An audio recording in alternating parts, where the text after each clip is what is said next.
ครหลวงเวียงจันทน์ตั้งสง่าอยู่ถึงฝั่งซ้ายของแม่น้ำของเป็นศูนย์กลางการเมืองเศรษฐกิจและวัฒนธรรมสังคมของประเทศเวียงจันทน์คือหมากหัวใจของปวงชนลาวทั้งชาติที่เคยเกิดอุทกภัยครั้งยิ่งใหญ่จากสายแม่น้ำของในปี 1966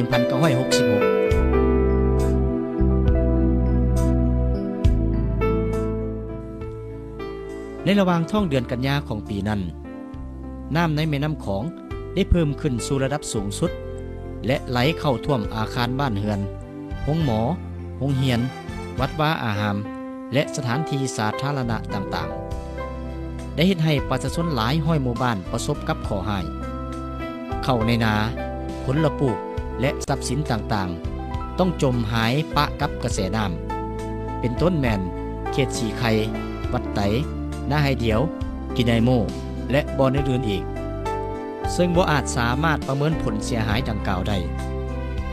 มันได้ยินให้เส้นทางคมนาคมหลายเส้นถูกตัดขาด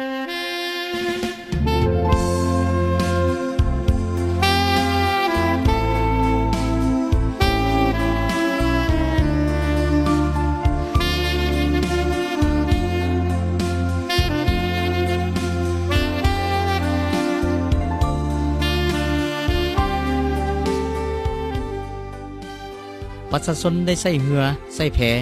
เป็นพาหนะขนย้ายครอบครัวทรัพย์สินสิ่งของและสัตว์เลี้ยงของตนไปไว้ในที่สูง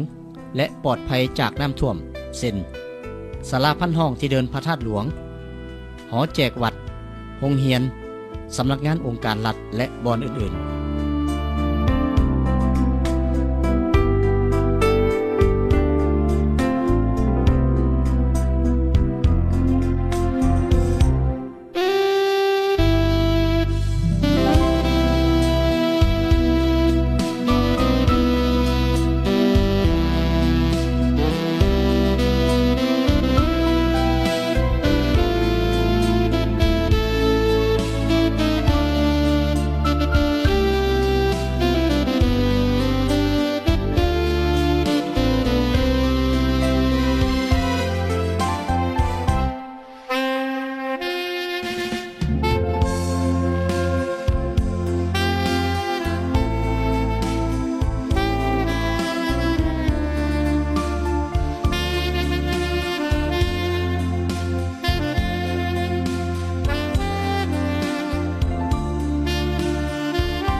ประชาชนชาวนครหลวงเวียงจันทน์ทุกชั้นคนก็ได้ระดมทุกกำลังแห้งของตน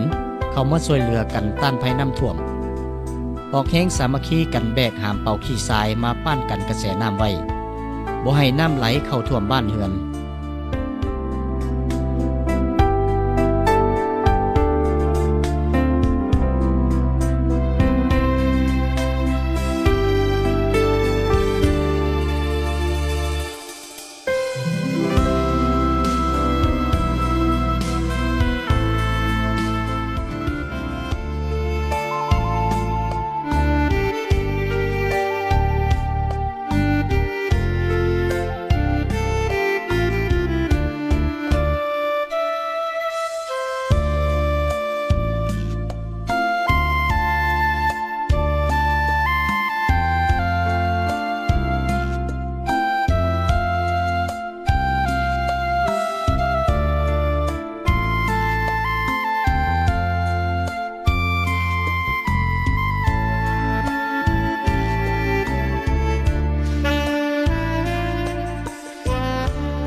องค์การจัดตั้งสากล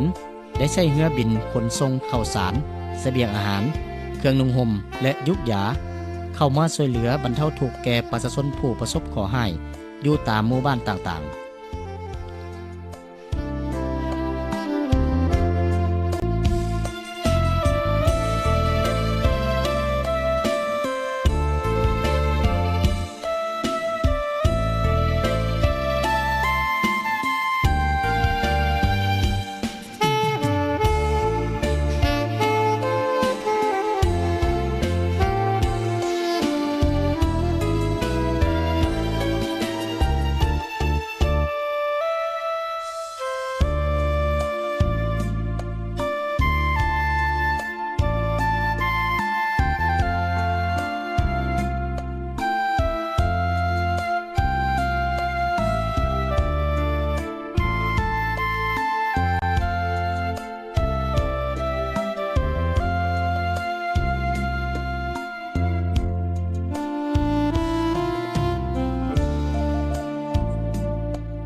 ผลให้จากอุทกภัยครั้งนี้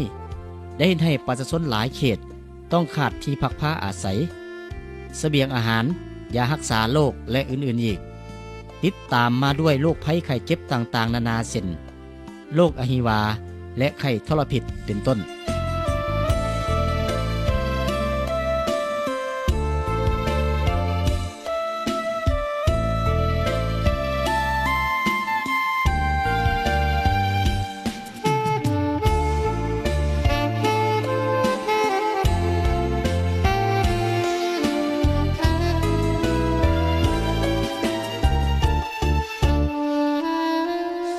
ภายหลังน้ำบกแห้งลง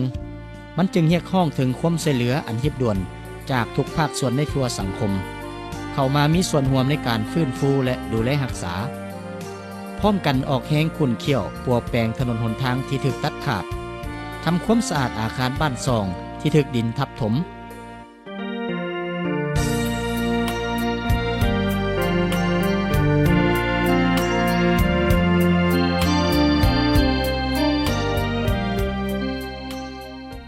ย้อนเห็นได้ถึงผลสะท้อนที่ให้แห้งจากภัยน้ำท่วมในเมื่อก่อนภายหลังประเทศชาติได้รับการปลดปล่อยและญาติได้เอกราชอย่างสมบูรณ์แล้วพรรคและรัฐบาลแห่งสาธารณรัฐประชาธิปไตยประชาชนลาวจึงได้เอาใจใส่สุมทุกข์ทุนหอนและกำลังแห้งที่มีเข้าใส่การแก้ไขปัญหาภัยน้ำท่วมให้ทันการเพื่อสร้างปฐมปัจจัยพื้นฐานที่จำเป็นให้แก้การปกปักรักษาและสร้างสาประเทศชาติของตน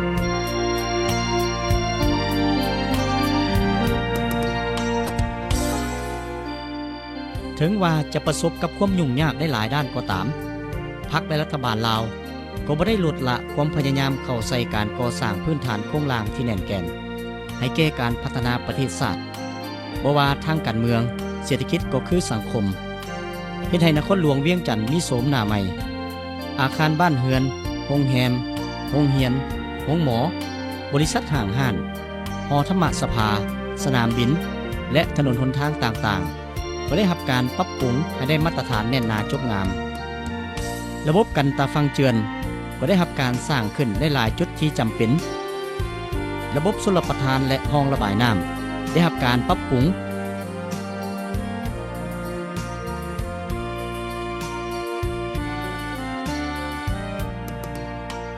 ส่วนสาธารณะและสถานที่พักผ่อนได้สร้างขึ้นใหม่หลายบ่อนเฮ็ดให้ชาวนครหลวงเวียงจันทน์ดำรงชีวิตอยู่ในสภาพแวดล้อมที่สดใสและปลอดภัย